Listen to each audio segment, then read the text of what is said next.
What's the meaning of adamant? Adamant. Adamant. Adamant. Adamant. Adamant.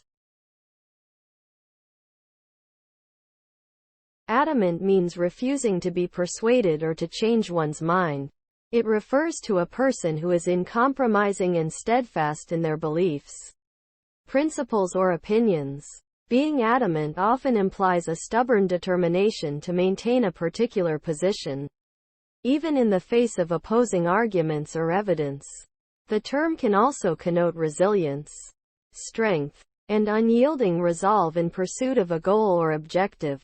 Overall, being adamant indicates an unwavering commitment to one's convictions, and a refusal to compromise or give in to pressure from external influences.